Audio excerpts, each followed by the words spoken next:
하나님 말씀 시편 22편입니다. 시편 22편 22절에서 31절까지의 말씀을 저와 한 절씩 교독하겠습니다. 시편 22편 22절에서 31절입니다. 제가 먼저 읽겠습니다.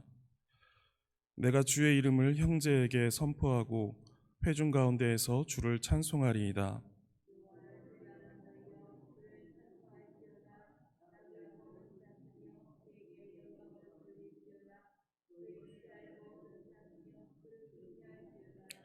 그는 곤고한 자의 곤고를 멸시하거나 싫어하지 아니하시며 그의 얼굴을 그에게서 숨기지 아니하시고 그가 울부짖을 때에 들으셨도다.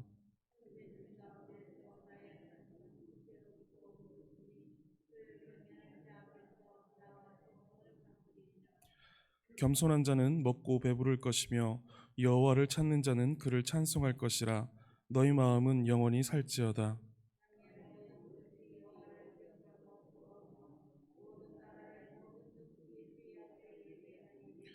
나라는 여호와의 것이요 여호와는 모든 나라의 주제심이로다.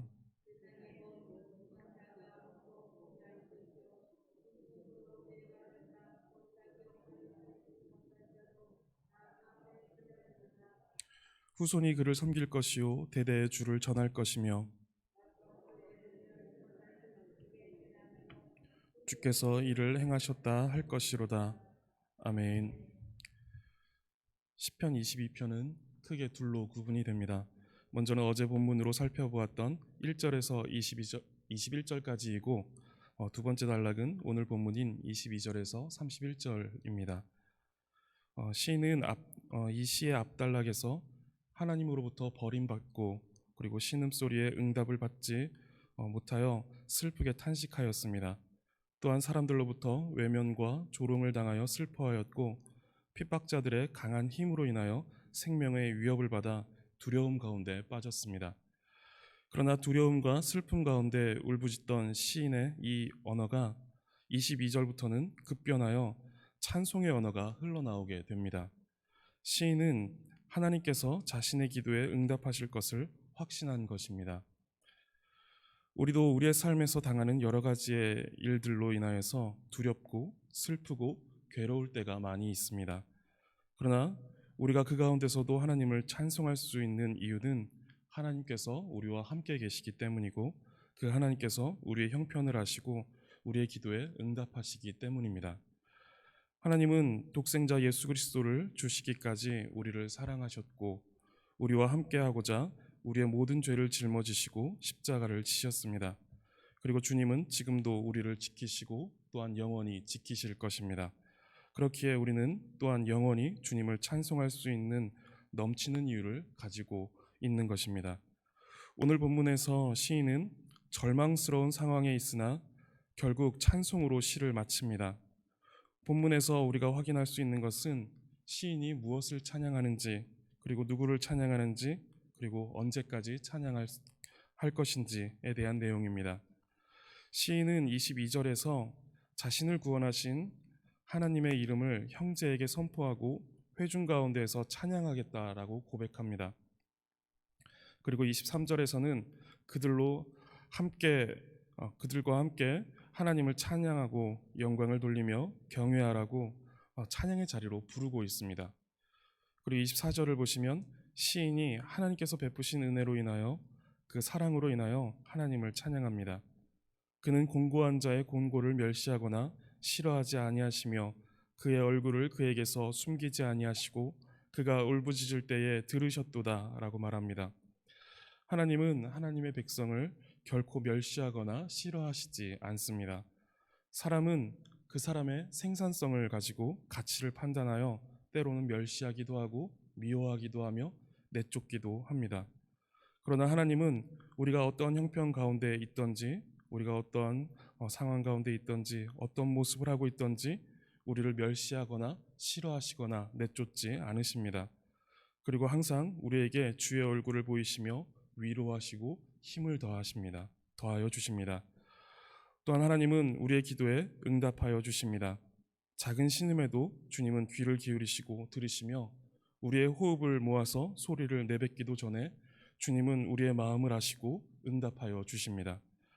우리가 찬양할 수 있는 것은 이러한 하나님의 인자하시고 자비로우시며 은혜로우신 성품으로 인함입니다. 이러한 하나님의 성품을 경험한 사람은 찬양하지 않을 수 없습니다. 25절에서 시인은 나의 찬송은 주께로부터 온 것이다 라고 고백합니다. 찬양의 근원이 하나님께 있음을 고백하고 있는 것입니다.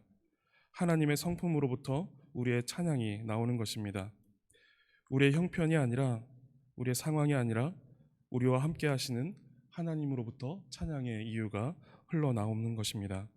그러니 시인은 괴로운 상황에서 찬송의 언어로 시를 지어 노래를 부를 수 있는 것입니다.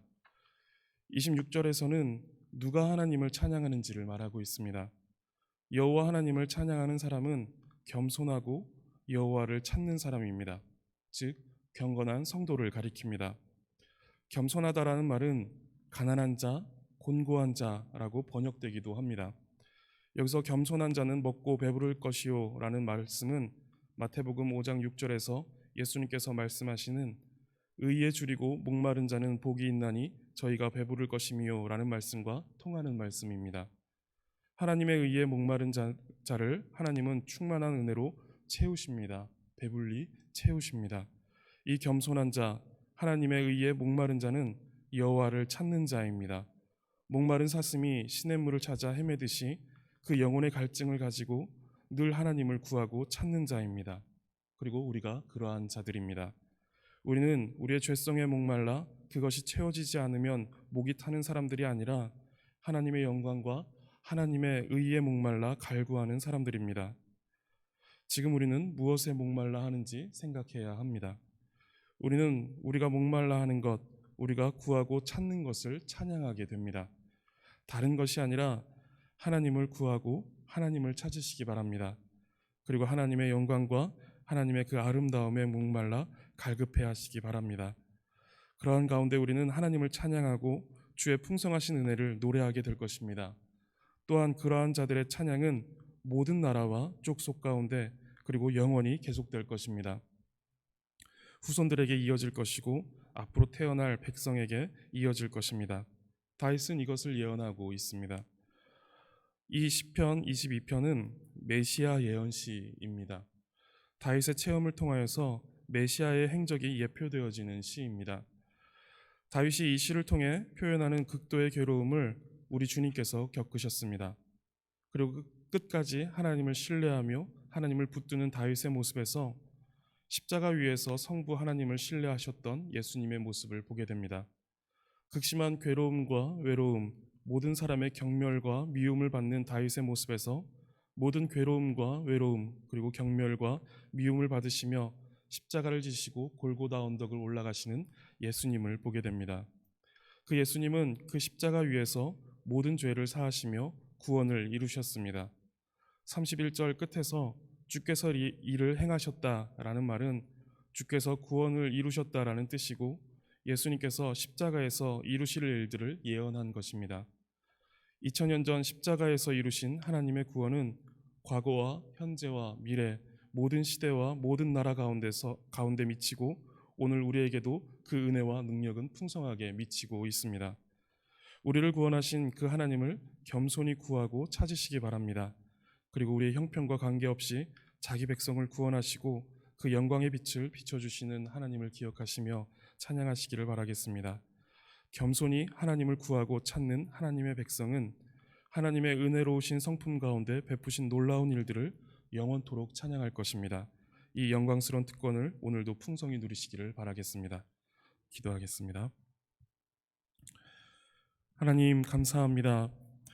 하나님을 마음에 두기 싫어하고 하나님이 없다라고 하는 죄악된 성품을 지닌 우리를 예수 그리스도의 십자가로 구원하시고 겸손히 하나님을 구하고 찾는 주의 백성으로 삼아주시며 주의 은혜로우신 성품에 기대어 살아가게 하시니 감사합니다. 아무런 자격이 없는 자가 결코 누릴 수 없는 가장 크고 영광스러운 특권을 누리며 살아갑니다. 갚을 길 없는 크신 은혜임을 기억하며 늘 감사하게 하시고 영원히 주를 높이며 찬양하며 주를 잘 섬기는 하나님의 백성이 되게 하여 주시옵소서. 감사드리며 예수 그리스도의 이름으로 기도드립니다. 아멘.